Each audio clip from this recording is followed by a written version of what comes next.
forbidden fruit. Sons were born to us, monsters of divinity and flesh. The Nephilim.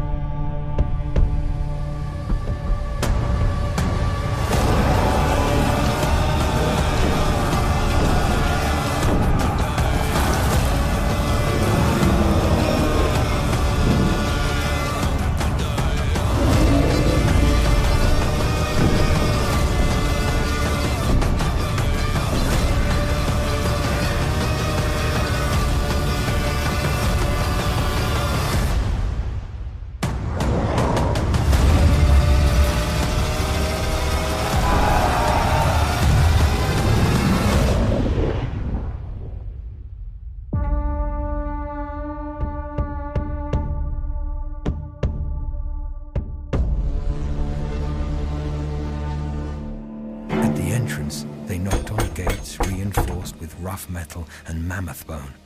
They cracked open, revealing 2 guards with spears poised. What's your business? My son and I have come to barter, for iron. I need more tools to tend my farm. The men scanned them up and down, nodded, and opened the gates. Methuselah's eyes widened with terror when they entered. Sitting atop thrones hewn from the skulls of the great lizards were beast-like men. They were nearly 10 feet tall, with arms like tree trunks and jaws like chiseled onyx. Their faces were deformed, with brows casting shadows over their serpent-like eyes. Methuselah could feel their voices in his chest when they spoke. If it isn't Enoch, the man who walks with the Creator himself, what brings you to our domain? We need iron. Our tools have worn, and you have taken all the iron in the region. What will you give me in exchange? So formal. Why not stay a while with us, Enoch? You could tell us some of your famous tales about the Elohim. We have wine and women aplenty. I can ship 1/3 of my next harvest in exchange for your iron.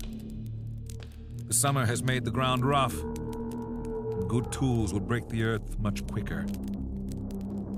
What's to stop us from just taking your farm, Enoch?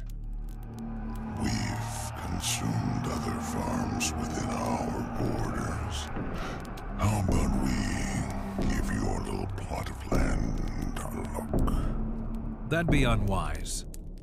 Easy there, Enoch.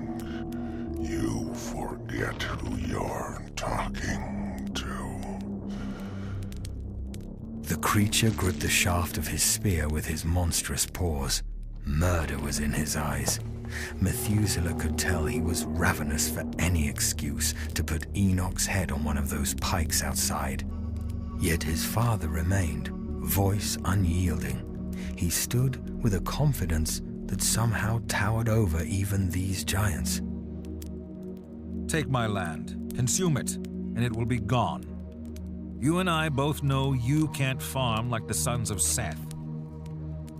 But strike this deal with me, and I'll give you 1/3 of what I grow for the first harvest, and 1/6 for the other 3 after that.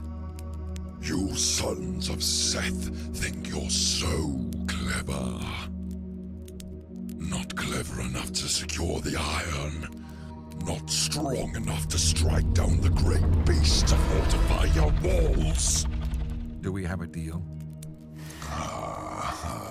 Oh, Enoch. So serious. So righteous. You may be favored by the Creator, but tell me, do you bleed like the other sons of Seth we've cut open?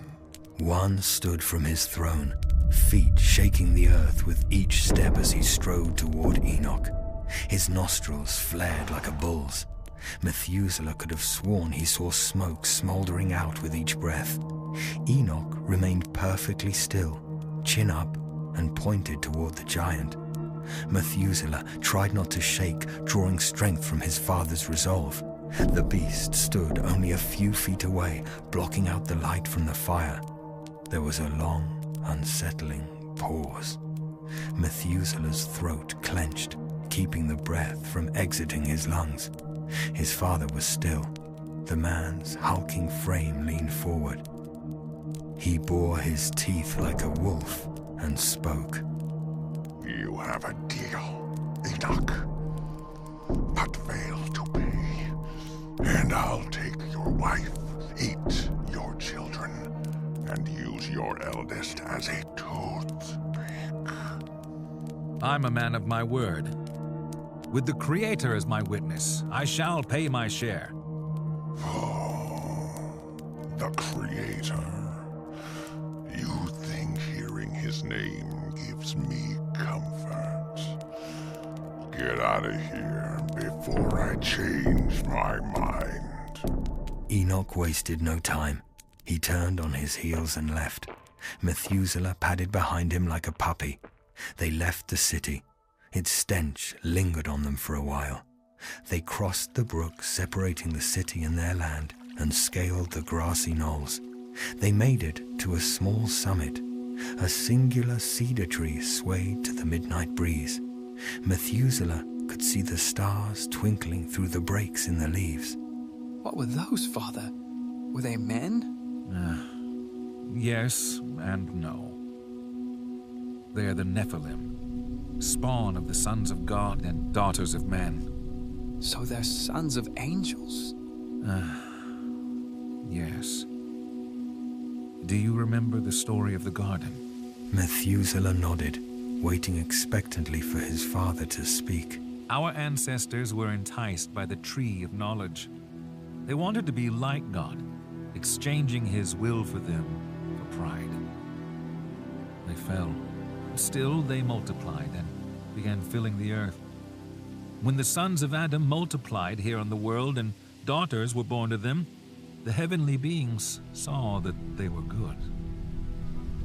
Just as Adam and Eve took the fruit of the tree, the divine beings took the daughters of men. What came from them were the Nephilim, neither human nor divine, creatures born from lust and pride. So now they just rule this land like gods? They are chiefs in this land, but not gods. They think they're gods. They think their strength makes them divine. But there's only one God. He has made us in his image. We are his appointed stewards of the world. The Nephilim know this and hate us all the more for it.